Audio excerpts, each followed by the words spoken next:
Hello? I don't know why it does this, but every single time, I always forget to do it because I did this on OBS already because I was recording today. I should be good now. I have no idea why it does this, but every single time that I restart my computer, it switches my mic source on Streamlabs and on OBS. Thank you guys for letting me know. I feel like a damn fool now because I just did my whole intro and spiel and I got to do it all over again. But we're going to be doing Robert today. We've done Renly, we've done Stannis in the past. So I thought it made sense to do the last Baratheon brother. We're going to kind of go through his life and more specifically focus on who was Robert? Like, why did he become this badass character to kind of, we see the main story, he's overweight, he's kind of pathetic for the most part. He's kind of stupid in the way he kind of overlooks things going on. Like, for instance, Jaime and Cersei right under his nose. It seems like everybody in King's Landing knew it, and he just didn't. So, we're going to kind of go through that. You guys smell of blueberry jam. What does that mean, Matthew? But blueberries are good. I don't know about blueberry jam. But hi, Jesse. Hi, Matthew. Hi, Ultra. How are you guys doing today? But yeah, so we're going to go through, I'm going to read you guys some quotes because I think this really represents Robert really well on some of his like more violent tendencies and also kind of the person he becomes, I guess. So the first quote kind of comes when Balon is basically having to kneel to Robert after the Balon, like the Greyjoy rebellion just kind of fails, it flops. Balon goes, "You may take my head, but you cannot name me traitor. No Greyjoy ever swore an oath to a Baratheon." Robert's response, "Swear one now, or lose that stubborn head of yours." I think that perfectly kind of represents Robert and his tendencies towards those things. Hi, Shelby, how are you? You guys, oh, okay. I get you now, Matthew. I get you. I don't recognize that quote, Matthew. When does he say that? Hi, Ashley. How are you? Welcome to the stream. Welcome to the stream, guys. I still don't get it. Jesse, I am as lost as I... But Matthew always confuses me. You know, he's a very weird fella. So then, the other quote is more talking to Ned about him kind of coming into the throne. And kind of, I guess, that whole idea. So, "The gods be damned. It was a hollow victory they gave me. A crown. It was the girl I prayed them for. Your sister's safe and mine again, as she was meant to be. I ask you, Ned, what good is it to wear a crown? The gods mock the prayers of kings and cowherds alike." So again, kind of shows that Robert, A, never really wanted the crown, and 2, he was in love of this image of Lyanna so much that we see her death impacts him to this very moment. Like, that's a quote that comes from the main story. So that's like 2 of the major parts of Robert's character. And when you look at Robert as a person, I don't think he ever truly understood who Lyanna was. And maybe it's just the idea that Robert just thought Lyanna was just beautiful. Maybe it's one of those situations where, like, in Lord of the Rings, like, with Aragorn and Arwen, like, at their first meetings. Maybe it's one of those things where it's like, Robert just saw Lyanna and he was like, wow, that's the woman I want to marry. When Jaime is standing guard of Robert while he's cheating on his sister in front of him and Roderick Cassell. Oh, okay. Okay, I get you now. Matthew. I get you now. But, didn't he say he shouldn't be with the other Starks in the crypts? Or are you talking about Lyanna of Violet? Because he does say that, like, Lyanna should not have been buried down here. She should have been on a hill somewhere with, like, the sun and flowers all about. Okay, yeah, So yeah, you are correct, though. So, like, again, showing that he never really understood Lyanna. "I kill him in my dreams every night." Yes, another great quote by our boy Robert. One of my favorite pseudo Robert moments is when Edric ran into Davos while playing tag and says, "Why are you standing where I'm running?" That is definitely Robert. But yeah, so getting to Robert's birth, he is born in 262 AC. Again, depending on what time of that year, it's 2 years before Stannis, who was born in 264 AC. Now, again, it says on the wiki that it's like a little over a year, so maybe it's one of those things where, like, you know. But he was born in 262, and what I think is kind of interesting is a lot of the notes I had for Stannis are the same for Robert. There's not a lot of, like, situations that we learn about Robert's childhood outside of characters like maybe a Ned or a Stannis. So, again, we see that Robert and Stannis, they had once gone to King's Landing. They had thought the king sitting on the throne was actually Aerys when it was actually Tywin. Again, kind of setting up that whole idea of how Tywin kind of was more of the king and more of a kingly figure than Aerys ever really was. So I think that was an interesting idea. There's not a lot else like about his early life before he goes to the Vale of Arryn. There's an idea that he had a falcon named Thunderclap who never missed. Maybe you could point that as Robert never missed a strike on someone. So like in combat, he was really good. I do think it's kind of interesting that he never missed a strike, but yet when he dies, Robert does kind of like miss a strike basically. So that is an interesting idea. I swear to you, I was never so alive as when I was winning this throne, or so dead as now that I've won it. Yes, another great quote. Robert has a lot of great quotes that really accurately describe him as a character. And again, so Robert, we see, has a very different childhood than someone like Stannis or Renly. And this goes to affect kind of his relationships with those two characters a lot. Because Robert, even when he gets older, he doesn't really have like a father figure, really. Like, he loses his mom and his dad very young. And he also, like, he's never really close with Stannis. I mean, I think for obvious reasons, they're the complete opposites of each other. And two, Robert is back and forth between the Vale and Storm's End multiple times. So again, it just shows like Robert starts to have more of a family in the people that aren't his actual family. Like, we see Jon Arryn becomes a father figure to both Robert and Ned, and we see that Ned becomes more of a brother figure to Robert. Again, showing that Robert, and when we get to a Game of Thrones, when we see like Jon Arryn's death and how that impacts Robert and why Ned is made Hand of the King, it's this exact idea. And we gotta love Bessie. But yeah, so that's kind of like that early little portion. And this kind of leads us to this idea that Robert like falls in love with Lyanna. It's really weird because it doesn't feel like the two ever actually interacted. It was more or less like Robert saw her like, it's kind of like a high school crush. It's how I'm gonna put it. It's basically the idea that like you're standing at your locker, or for anyone like that doesn't know what high school is or whatever, but basically you're in school, you're standing somewhere, and across the room, you see this girl that you think is extremely beautiful, pretty, you instantly fall in love, okay? But you don't actually like talk to her. You don't know what her personality is. You just, it's one of those things for me with Robert. And the craziest part is that Robert puts that so much into his head that it haunts him to the idea of like a crush should not have gone up, or should not have gone this far. Hi, Paul. How are you? And this is one of my favorite characters. You love to see that, Paul. Robert is a fantastic character, a very rich background, a very intriguing character to study when you look at him as a person.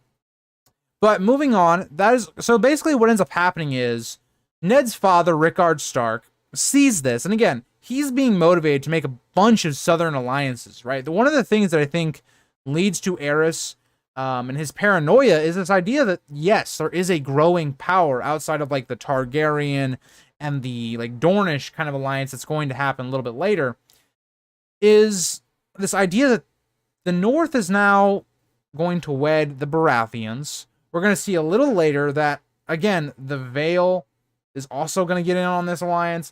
The Tullys are going to get in on this alliance. Like, Catelyn was supposed to marry Ned's older brother. Again, we see a lot of this kind of a northern power kind of growing. And for all of Aerys's faults, I do think it was something you should be worried about.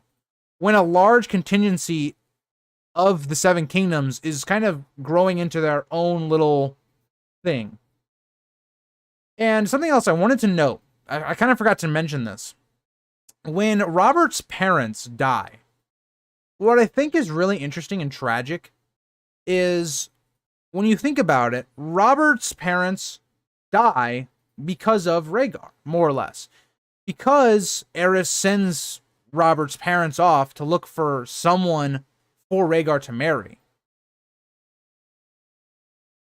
It's interesting the way that kind of works, that Rhaegar is maybe indirectly responsible for that, but indirectly responsible for Robert losing his parents, for losing the woman he loves, Lyanna. It is interesting the way that that builds upon Rhaegar's hatred, or not Rhaegar, Robert's hatred of Rhaegar. Why did Ned allow there to be a bed ritual at his wedding? Where's the honor when he allowed Jorah Garcelle and Lady Dustin to strip his bride? Where's the honor, or Lord Dustin? I think it's just one of those things where it's just customary. I think people would look at Ned quite weird if he did that. But I think it was one of those things where it's another thing that Ned also, I don't think he wanted questions on this marriage. Because if you think about Catelyn's backstory and the Tully backstory as a whole with Littlefinger and kind of the things he'd been doing, I think Ned didn't really want to do the bedding ceremony, maybe, but it was more of an idea that it was needed. Like, people needed to know that this was an official thing. You didn't want any questions left there. I think maybe he had to think he was in love with her, because if he realized they weren't really in love, I think he'd have an existential crisis because of everything he did. That's a true point. That's a great idea. Think about if Ned had just brought up randomly, like, just conversation with Robert, and he's like, you know how we went to war, like, and your main thing was because Rhaegar kidnapped your betrothed? Yeah, no, she just didn't really like you, Robert, and she ran off with another dude and had her kid. So the war was, yeah. We killed a bunch of people for not the right reason, even though Aerys was a bad king, and also, you know, killed some Starks that weren't so good.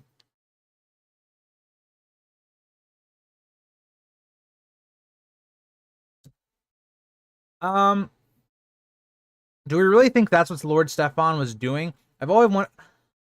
That's a good point. Maybe Stefan could have been trying to gain some influence as well in Essos. That could be possible. But no, I think that probably was what the thing was, because we have to remember, like, Stefan and Aerys do go back. Like, they were friends at one point. And they are technically related if you think about it, but just popping into, or just pooping in to say, but just popping in to say, yes, Robert would have killed Jon. So I think so too. I think that's kind of been off of that short and the video I did. I think that's what most people's opinion on that is. Ned probably would have been surrounded by people he liked. I don't think it would have been that weird. Certainly just not dishonorable.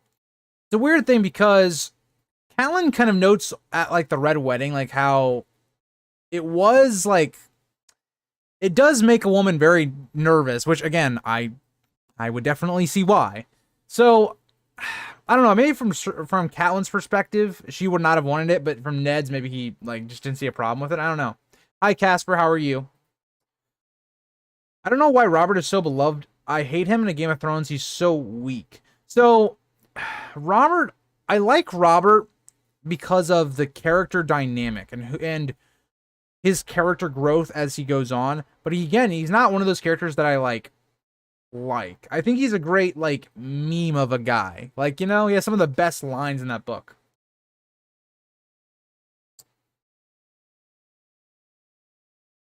I can't imagine that he wouldn't have killed him. I agree. Hi Grease, glad I get to catch a live stream because I've been missing them because of work lately. Don't worry about that, Evie. Glad you're here. Glad you're here to explore Robert's inner psyche. Also, since you guys liked the Donald Trump and Joe Biden video, just want to announce on the stream as well that I am going to be doing another video this week. I want to have it out by Thursday, but it might get pushed to Saturday. It'll depend on how long I have to take to edit it, because it is actually pretty long, from what I can tell. Okay, so now this kind of leads to, there's like a growing hatred of Rhaegar in Robert's mind. So when we also think about the idea of Why does Robert buy into the idea that Rhaegar like captured her? You also have to put it into context from Robert. He is at the tourney of Harrenhal. Like, he sees Rhaegar basically crown Lyanna. And when you have this idea that another dude is crowning your betrothed as the queen of love and beauty, it's gonna make you hate that dude. Like, it's like if you see, like, again, we're gonna go back to the high school like situation. You now see another dude flirting with the girl you have a crush on or whatever. You're now going to just hate that person in general. So again, when it comes later on, when we see that Rhaegar kidnaps Lyanna, of course he's gonna believe it. I don't know. The argument where Ned says he's cowering at the shadow of an unborn child and Robert gets super angry is really interesting. Yeah, it's a really interesting idea because I think that's exactly how Ned views Jon, especially when he was younger. Why didn't Tywin ever try taking the throne? He had the army and the wealth. So let's think about when he would have done that. So if Tywin tried to take the throne, let's say before Robert's Rebellion, for instance, that wouldn't have worked. I don't think the Baratheons would have supported the Targaryen. I think everybody would have supported the Targaryens. I don't know anyone that would have just been like, hey, we're on the Lannister side. Unless Tywin made some alliances or something like that, I don't see it happening. Now, why didn't Tywin take it at the end of Robert's Rebellion? I think Tywin just kind of saw that the whole kind of country was against him.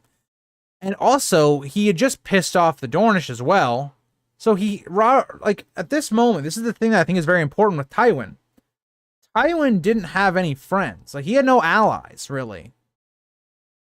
So it doesn't really make sense for him trying to take the throne because then he's going to be in an open fight against everyone. And then by that point, after Robert's Rebellion, Tywin doesn't need to take the throne because Tywin has his blood going to be on the throne. Also, again, another thing is like Tywin really had no claim to the throne either because, again, Robert uses that as well.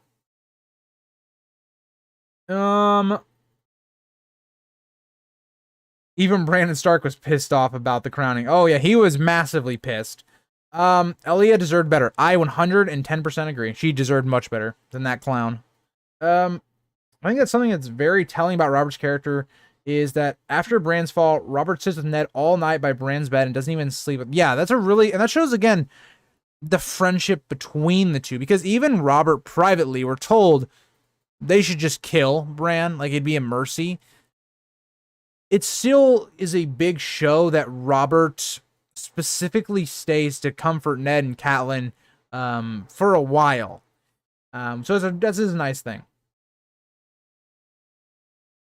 Agreed, Violet, agreed. You think a crown, to a degree, a crown does give you power, Matthew. To a degree. It depends on what people perceive your power is. More or less. So that's going to kind of lead us into Robert's Rebellion. Now, this kicks off a ton of events. We see Brandon and then Rickard go to King's Landing. They both end up dying. Aerys, for the most part, right, is like, yeah, this guy Robert, this guy Ned, they just got to be killed. And, of course, Jon's not going to do that. So that's going to lead to Robert going to try and rile up the Stormlands. Ned going to rile up the North. Also, yes, Violet. Okay, Varys, that's right. And the whole war just breaks out. And we see, for one, that Robert is this person that is very inspirational. He makes friends extremely easy. He's that, like, stereotypical man that gets along with literally everybody. Like, he can have a drink. He loves whoring. He's that guy that people love at this time period. And he can also back it up because he's winning a bunch of battles. He's beating people up. Like, yeah, I don't know. So Robert, we see him win a multitude of battles, whether that's in the Stormlands when he's, taking out any of the people in the Stormlands that disagree and want to stay loyal to the king. We also see during this time, after he kind of takes control of the Stormlands, that Stannis is left Storm's End to defend it. And the plan here is basically what they want to happen in a perfect world is to have all of these powers. So the North power with Ned, the Tully power, the power of the Vale, and the power of the Stormlands meet. We see this in like every single war. You want to get your forces in one army or a meeting point for your army. And of course, that's the Riverlands. You're trying to get to Riverrun, that area. And also because the Tullys at this point aren't fully invested yet. Like, so we have to see a marriage between Jon Arryn, Lysa. We have to see Ned and Catelyn marry. There's a lot of things that have to happen. Now, in between this, we see the Battle of Ashford, in which Robert actually loses, cementing Rhaenys Tarly as badass status. And we also see kind of the whole things with the Battle of the Bells, and we see how Robert, again, gets along with everyone. People love him. So the townspeople will basically hide him. He was in a brothel when he basically comes out. He also has a bastard child during this point. Oh, another reason, if we go back to Lyanna, is that Lyanna is someone that understood who Robert was, whereas Robert didn't understand who she was. Even Lyanna knew that Robert was not going to be faithful to her. He was not going to be a good husband. So again, you see this idea that Lyanna didn't even like Robert, like at all. I don't know. I just think it's interesting. Let me look at some comments here. What do we got? His reign was too short? Maybe. If his reign would have been longer, we would have been poor. The Seven Kingdoms would have been more in debt and more poor if it had gone on. Robert was a great father. I don't know about that. Free. I don't know about that, but you know. Hey, that was Mace's victory. Whatever you say. Whatever you say.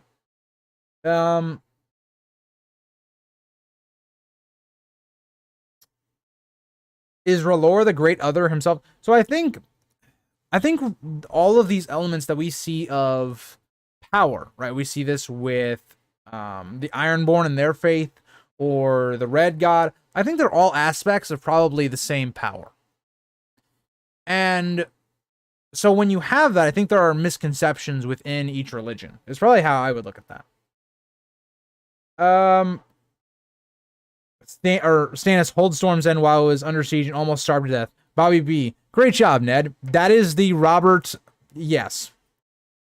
I know, Paul. I know. I was just being sarcastic.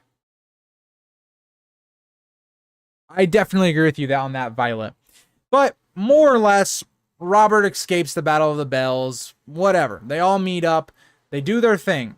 Now, around the time of the Battle of the Trident is when we finally see who is going to take the throne. We've been having this rebellion this entire time, but there's been no idea of who's going to actually take the throne. Like, we kind of see this with, like, Robb in the show with Talisa, where they have that conversation where it's like, okay, Robb, who's going to sit the Iron Throne? Like, if you win the war, who's sitting the throne? And Robb's like, well, I don't want the throne. It's that whole idea, like, in this rebellion, they're probably thinking amongst themselves, like, who do we sit on the throne? And Ned doesn't want it, of course. So, Robert Baratheon, because, again, he is related to the Targaryens through Rhaella Targaryen. He was the youngest daughter of Aegon V. He says, I'm going to take it. So he is the one that says, I'm going to take the throne if we win the war. And that kind of leads to the Trident. We see where Robert faces his biggest enemy, I guess, in Rhaegar Targaryen. They fight in single combat. Now, I think this is interesting. So we talk about this a lot.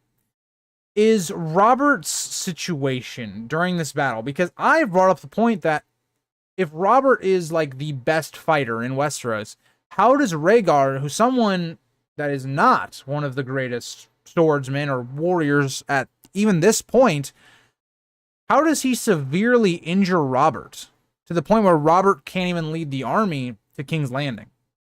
Was it because he was wounded before the fight?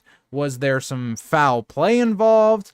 I'd be interested to see what your guys' thoughts are on that idea.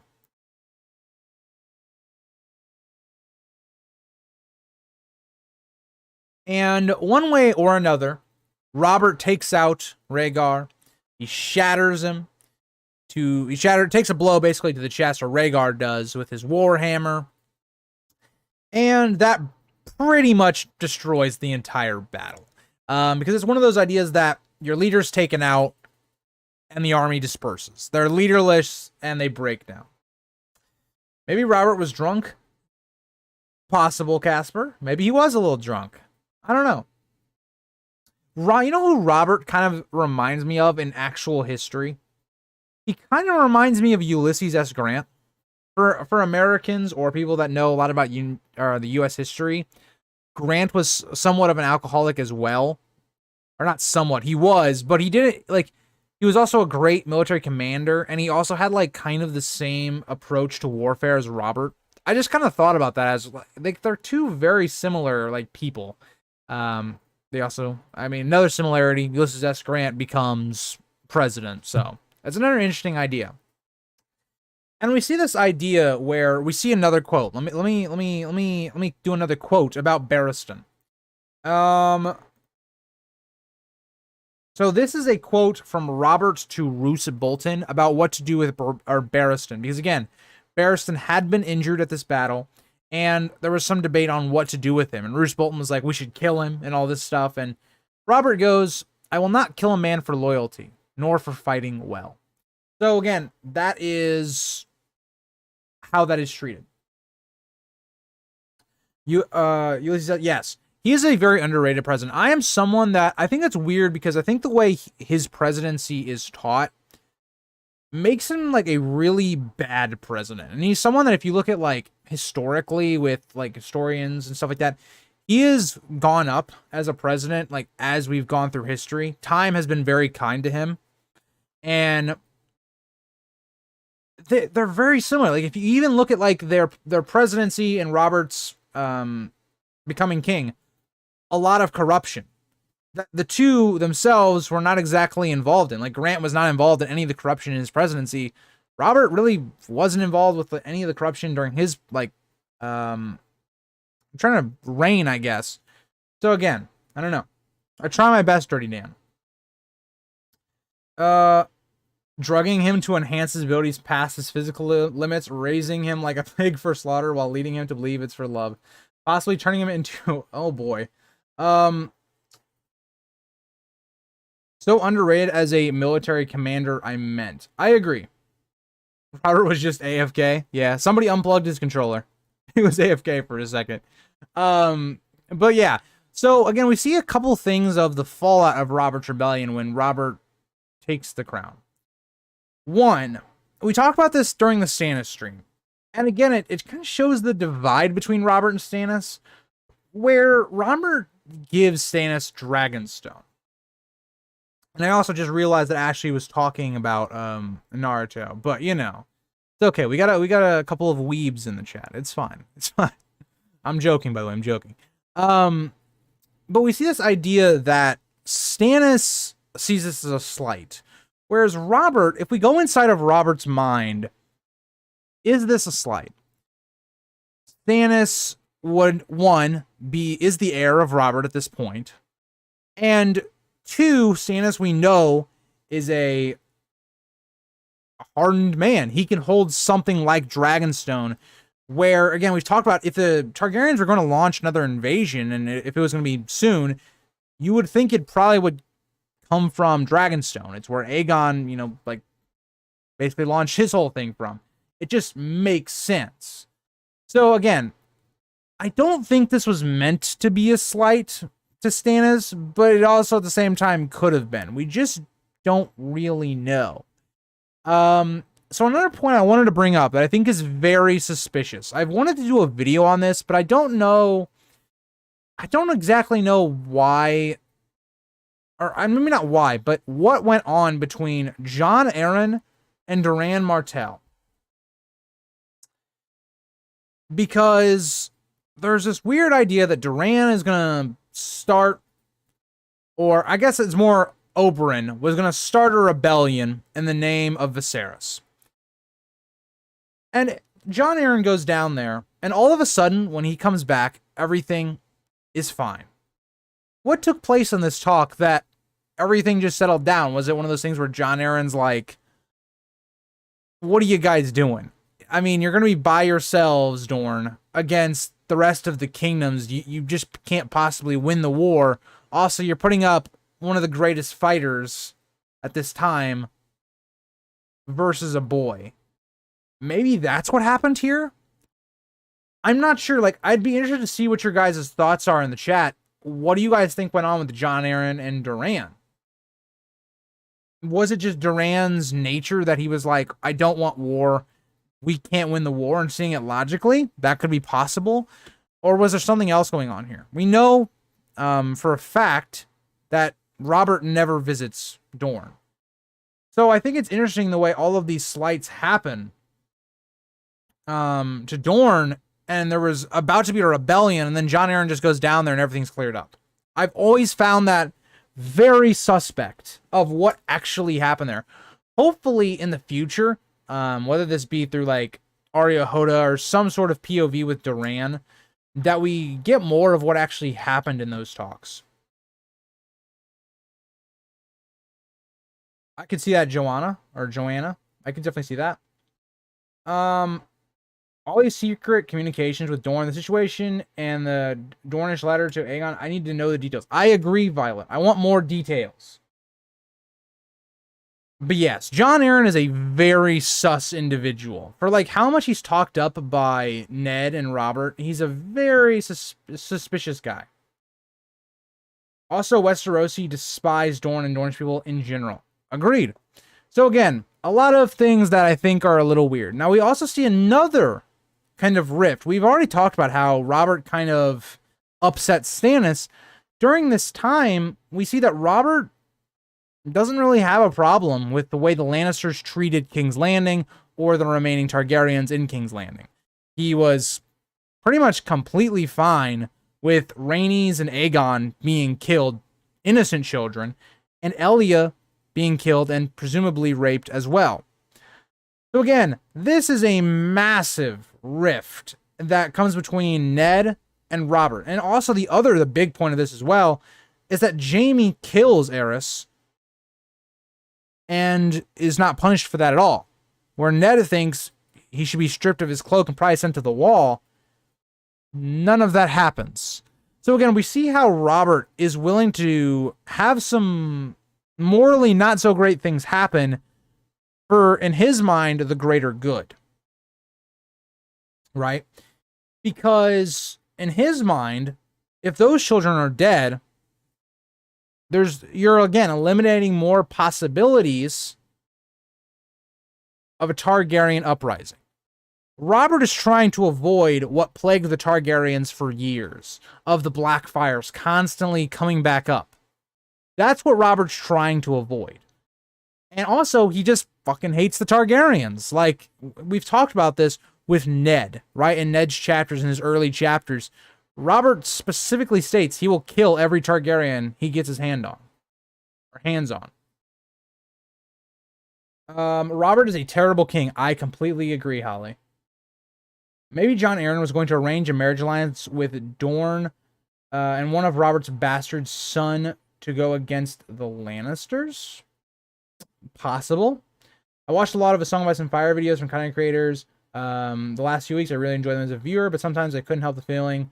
The claims are far-fetched, sometimes even batshit crazy. Do you think that's what happens when... So yes, I've talked about this a lot, Free, is that as much as I respect and I like other Song of Ice and Fire YouTubers, or even like theory crafting people, I think the gap of the books has really impacted the theories we've made up, where it just feels like some people will get bored. And I'm not saying there isn't merit to some theories, but it feels like some of them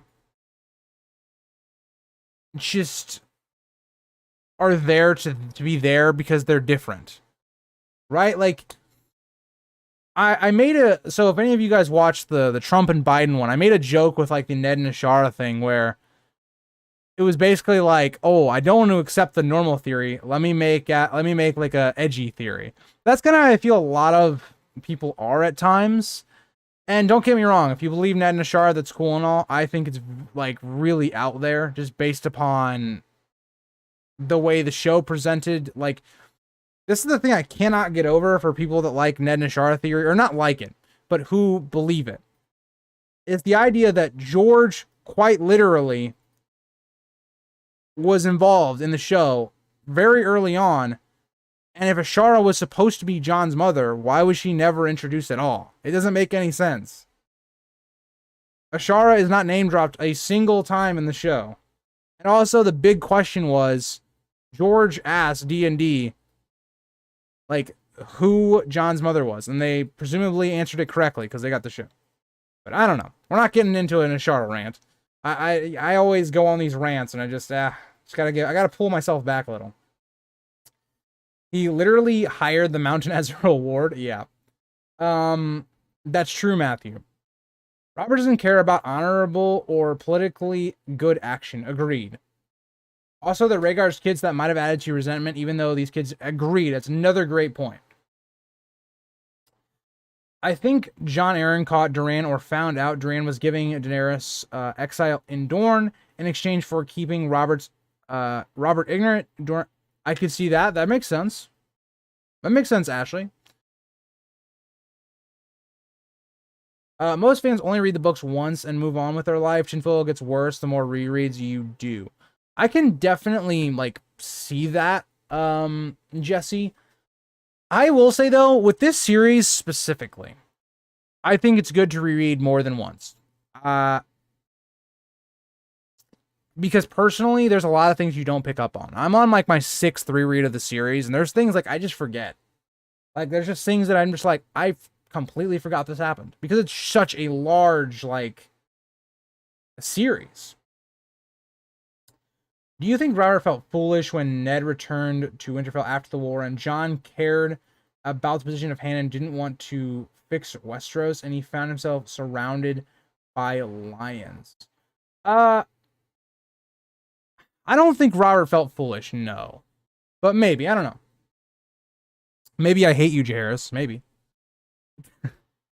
Tyrick is a horse, yes. But yeah, that is my sentiment on that, Free.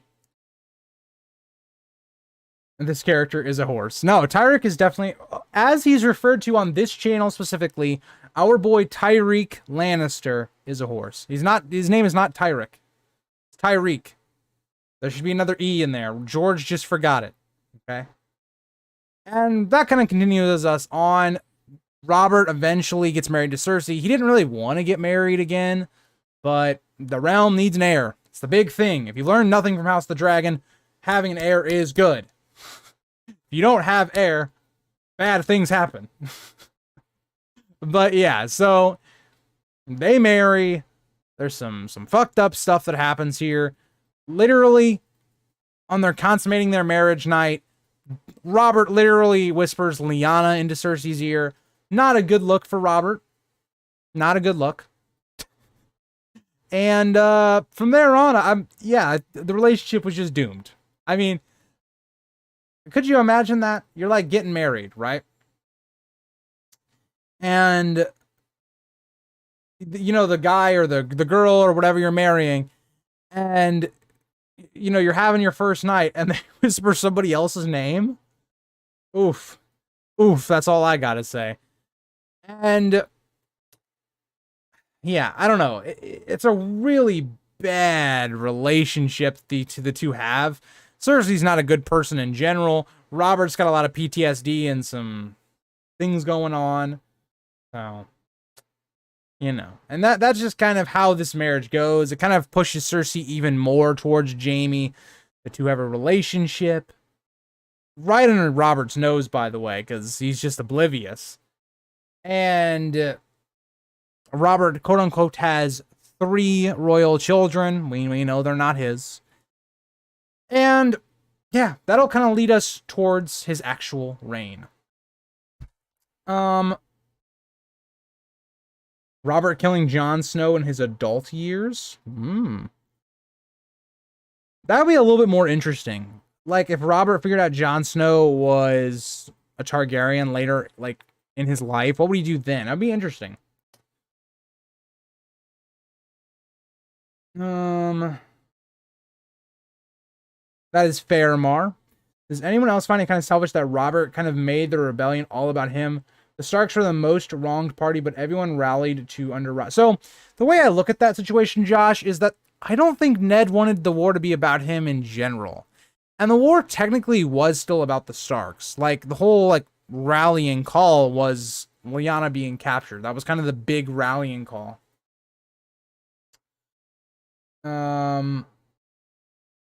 Yes, free, yes.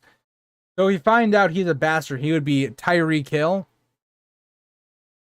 Hey, that's a good theory, Jairus. That's a good theory. I think it helped the cause by providing an alternative to the Targaryens and making it clear they had an end game. That is it. Okay, it did that as well, and also it kind of united everyone onto like one cause, which I think is a good idea. I've never thought about where Lysa got the poison from. I guess I'd be interested. I guess where Littlefinger got it, but Littlefinger has so many connections with so many people. I don't think it'd be that hard for him to find it. Not sure if this is based on the show or the books, but I think that if Robert had been decent to start seeing the early years of their marriage, I think it would have had a chance of being much better. I agree. I agree. Also, I need to switch this to live chat. I don't know if it actually does anything. There's like a setting on YouTube you can do live chat or top chat. I don't know if I've been missing people's chats or not because I forgot to do that, but yeah. I do agree. I think the relationship could have been much better if that had happened. I still don't think Robert would have been a great husband. He just has too large of an appetite for one woman, in my opinion. That's what I mean. Even Lyanna suggests that, and I think that's probably true. But it could have been better than what it was.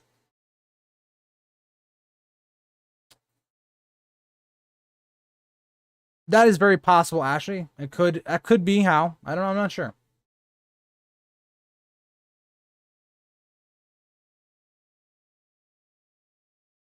I don't think Ned felt angry because one, at this point, right? Ned probably, because again, we don't know if Benjen ever told Ned anything like before the Tower of Joy. I would suggest probably not. But Ned also thinks like his sister is being held captive by Rhaegar. So I don't think Ned minded. I think Ned had to go to war. Ned's life was also being threatened as well. Like Ned was supposed to be turned in to the Mad King. Like what was Ned really supposed to do in that situation? I don't think he was probably that angry about it at all. It just seems to me that the Starks and Northmen did a good portion of the work, were the bigger victimized party and got next to nothing out of it. I agree with you on that, Josh, but I mean, that's because if Ned had pushed more for it and he'd wanted the attention and wanted more of that gratitude, then if he would have tried to do that, he probably would have gotten more out of it, but he just didn't. He let Robert do that. Ned was more of a follower than he was a leader in this idea. Do you think Robert would go over the wall and kill Jon Snow? If Jon is at the wall, no. Just based upon the fact that Aemon is there and Robert doesn't give a shit about him. So I would assume no. If he's at the wall already and part of the Night's Watch, no. But yeah. So let's move on. We see with Robert's reign, it's not great. There's a lot of corruption during this time. Again, he's not really ruling. Robert leaves a lot of the ruling to Jon Arryn and his younger brother Stannis. So again, we see that Robert was probably the worst candidate of the 3 to become king. He doesn't really do his job. We also see 6 years after he takes the crown, we see them crush the Greyjoy Rebellion.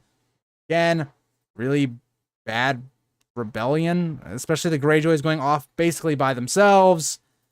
Balon Greyjoy is just an idiot. I mean, that's all we got to say here. This ends up leading to Theon becoming a hostage to Ned, and there's a tourney at Lannisport. But again, looking at more of his reign, Robert says he loves Joffrey and his children, but he's never really there. He's not like a really good father. We see this because Robert is like, I don't know how to put this. He is like, I guess, a cruel father. He's more of like I don't even know how to explain it, but we see another idea that Robert, when he would pick up Joffrey would always cry. Again, pointing to Robert wasn't the actual father. And when you look at his bastard children, they were always happy. Again, pointing to that idea that this wasn't his child, and something that Robert never kind of picked up on, I guess. And another like little point that we see with Joffrey is that Robert kind of knew who Joffrey was. He wasn't blind to that. Joffrey cut open a pregnant cat to see if there were kittens inside, and then he showed Robert. Robert maybe went a little too far with punishment and hit the boy, knocking out 2 of his teeth. Like, Robert is a very violent man. And there's even this idea of, like, Robert is so petrified of, like, giving up his crown or, like, dying early, because he thinks about the idea of Joffrey on the throne with Cersei, like, whispering in his ear. I would never want that to happen for the Seven Kingdoms, which, unfortunately, it does happen. But, you know. And, yeah. So we see also during this time, Robert sires a ton of bastards, because, again, he doesn't like Cersei. The relationship's not going well. And, yeah. I mean, that's kind of a lot. I mean, there's not really a lot to say about Robert's reign leading up to the main story. It's just a lot of people corrupting in the background and a bunch of other stuff. Bye, Mar. Have a good night. I hope you enjoyed the stream. Let me go back up then.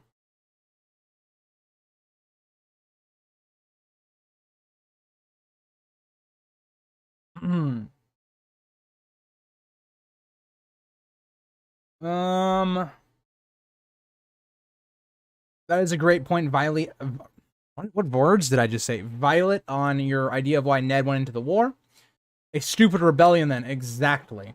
An absent dad. That is exactly right. Robert should have sent Jaime to the wall and executed Lord and Clegane. Tywin only had 12,000 men and would have been powerless to stop him. I agree. Now, the issue with this would have been Tywin would never have forgiven Robert for that.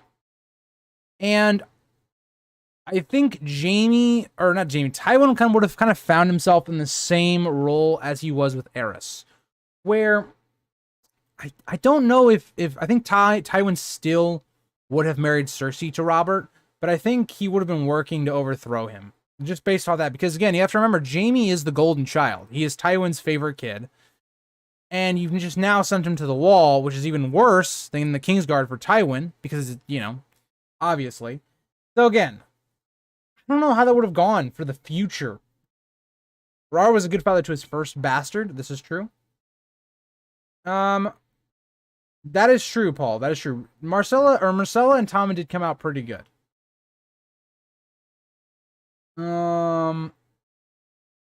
That is true. Cersei really did sink her claws into Joffrey. Because again, she was trying to, like, I guess, groom him, and also he was the firstborn, he was her kind of her special child, but, you know. I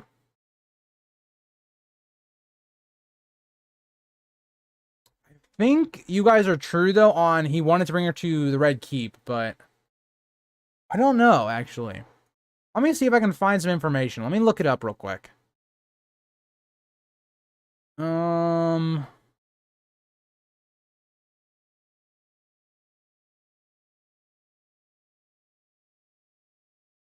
So yes, we see a quote that Robert once suggested bringing Maya to court after Prince Joffrey assaulted the cat. When Cersei threatened the girl's life, Robert hit his wife, but he refrained from bringing Maya to court. So again, we see hitting your wife is a big no-no. Shouldn't do that. But yeah. So he did do that, but he didn't, or he brought it up, but Cersei was like, nah. And then, you know. Yes, a great line for you that you bring up. You can barely call it. Yeah, Robert really wasn't involved in his reign much. He basically bankrupted the kingdoms and then just had fun. Now, what's very interesting to think about is the Targaryens also lost the war while having a ton of gold in their in King's Landing. Like, it's said that when Robert takes over, like, they're pretty rich. Like, it's not like all the coffers were expended. It's not like a Rhaenyra like type situation. All right, hold on. Spoilers for House of the Dragon. Anyone rewatching this in the live stream? We're gonna do some spoilers. Spoilers. When Rhaenyra takes King's Landing, there's nothing left. Like there's no gold there. It's all been split up. It's all been taken away. Nothing. Robert comes into his crown with a ton. Why didn't Bobby ever make the woman he fornicated with? Because he didn't care. Blatantly, he just didn't care. And he didn't need to.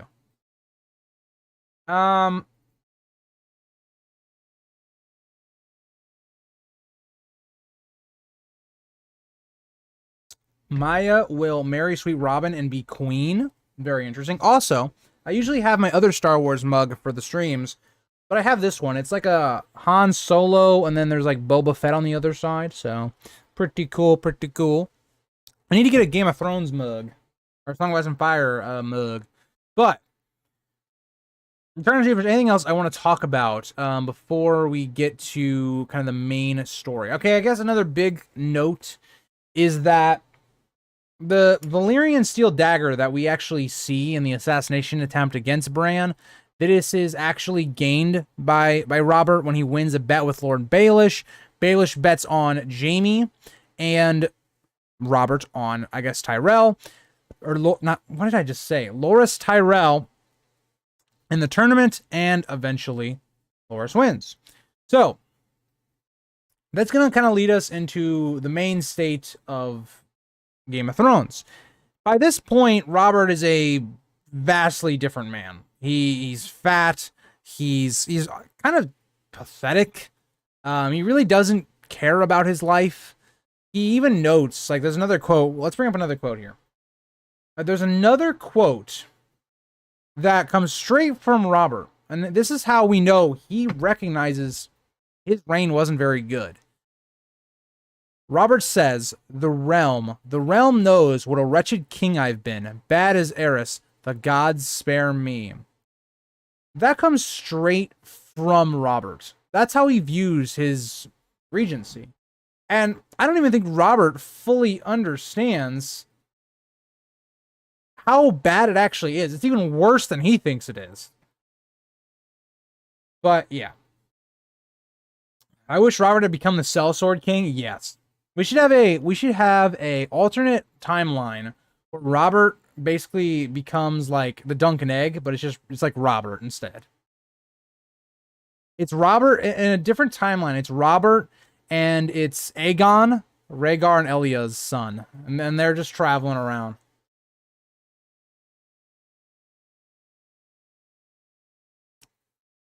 But with the main story, we kind of all know how it goes. Robert losing his hand, who's been ruling for these past, I don't know how many years at this point, and he goes to Ned. Again, shows a lot about Robert and how he views the people around him, his family members that are still left, where he goes to Ned instead of Stannis or Renly. He goes straight to his childhood friend / person he views as a brother. And even to this point, Robert still hasn't gotten over Lyanna. He still deeply cares about and loves this woman. As we see the first time he's back with Ned, even after a very long travel. I mean, you're going from King's Landing, very much in the south, to all the way up in the north. Very long journey. to go see Lyanna in the crypts. So again, he still is at this point where he's still basically in love with this woman.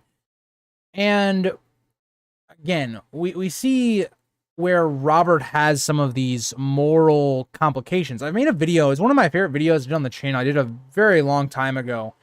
And I talked about the moral grayness of Song of Ice and Fire, where Robert then hears, because Jorah is a spy, that Dany is marrying Khal Drogo.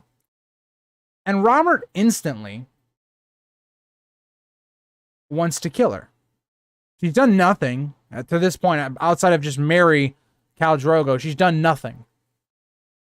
And he's willing to kill them both. And the whole idea here is that in the long run, is this better? Because morally, it's not good. You don't want to kill people that are innocent, that haven't really done anything to you. Not good. But when you think about the future, because this is what Robert's more or less thinking about outside of just his hatred for the Targaryens. If we do think about what ends up happening, Dany is presumably going to come to Westeros with 3 full dragons, an army of maybe Dothraki, Unsullied, and sellswords, and lay war to Westeros. So, in the long run, Robert wasn't really wrong. Now, he did think that it was going to be Viserys, the one coming over, but he was right in the idea that there was another war coming. So if he had killed Dany, if he had killed Viserys, would he have avoided that? Or would young Griff still have made a war anyway, which is very likely. So again, it's an interesting idea that Robert brings up at this moment. It's something that we see multiple times.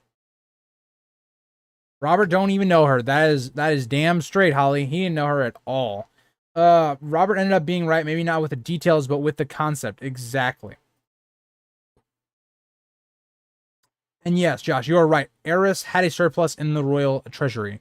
That is what I got in my notes in my research, but I thought that was a very interesting idea that Aerys didn't use that. It shows how little he viewed Robert as a threat. Because if this was someone like Tywin, let's say Tywin was in control at this point, Tywin would have been bankrolling all the sellsword companies. He'd been like, Golden Company? Yeah, come on over. Let's bang them up. He would have used everything in his power to have wiped out Robert Baratheon using the wealth that they had. But again, we kind of see where this kind of goes. Robert ends up kind of dying. He drinks too much, and he is slayed by a boar. There's not really much else to Robert to kind of talk about. Outside of, like, what's basically going on. Find out that, again, his children with Cersei weren't, his actual children. And Robert's legacy as a whole is very questionable. Because he doesn't really leave a legitimate kid for now. And his death causes war. He is very similar to Viserys in that way.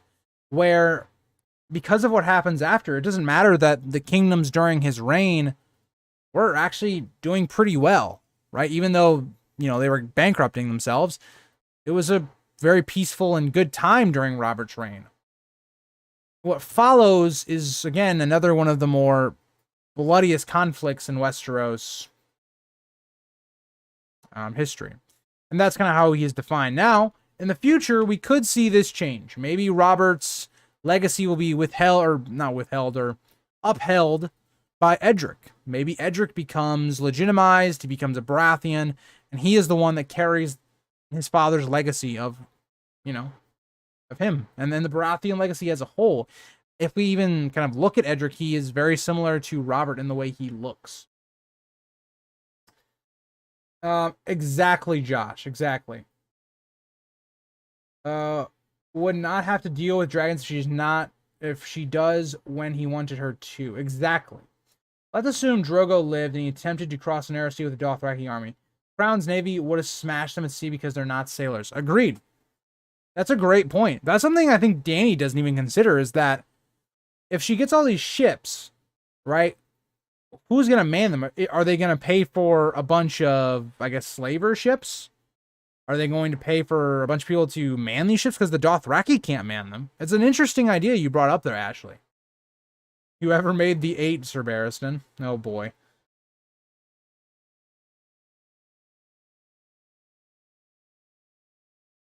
Yes, random stuff. Yes. But looking at all of that, I mean, it is interesting. I mean, even Robert now is still being used as we have this idea that there's tapestries that Littlefinger is getting, which you would have to assume is going to be used in some way or another to disprove the Lannister children, or maybe Cersei's crimes. I'm not sure where that's going to go. I think it could be used to, I don't know, just create chaos. Let me know what you guys think about that. But I think of any of Robert's bastards to carry on the Baratheon legacy, because I think Stannis is doomed to die. I think Shireen is doomed to die.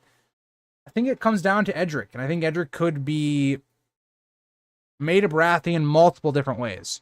The first way I see it is that young Griff becomes king. Edric, who's kind of being maybe used as a puppet by Varys, is legitimized to gain some kind of credibility to their hold on the Stormlands. And after that point, I mean, he's been made a Baratheon. You can't just kind of like, I guess you could maybe undo it, but I don't know. Robert should have just glued his hammer to the ground in the throne room and decreed whoever lifts it is the new king. That would have been so funny. That would have been great. But that is the stream. We went through all of Robert's kind of life. There wasn't a lot to talk about on the tail end of it. It's kind of just the normal story. Robert becomes kind of a background character to other characters, kind of discovering all of this information of what Robert's been doing. But let me know what you guys think. And I will see you guys all in the next video or stream. We're going to be doing the reread tomorrow. And then Thursday is either going to be my Trump and Biden part 2 video. They're going to be ranking the seasons. That should be interesting. I've made the script. I hope you guys like it. And then, so it'll either be Thursday or Saturday. And then whichever video is not on Thursday, or if that video is not on Thursday, then there's going to be a video like a what if scenario. We're going to do like a building off of where we ended with the last Robert video about like if he would have killed Jon Snow. We're going to go from a timeline of what if he actually does. Like what if he actually tries and how that would have shaped the rest of Westeros. But yeah, thank you guys all for watching, and I'll see you guys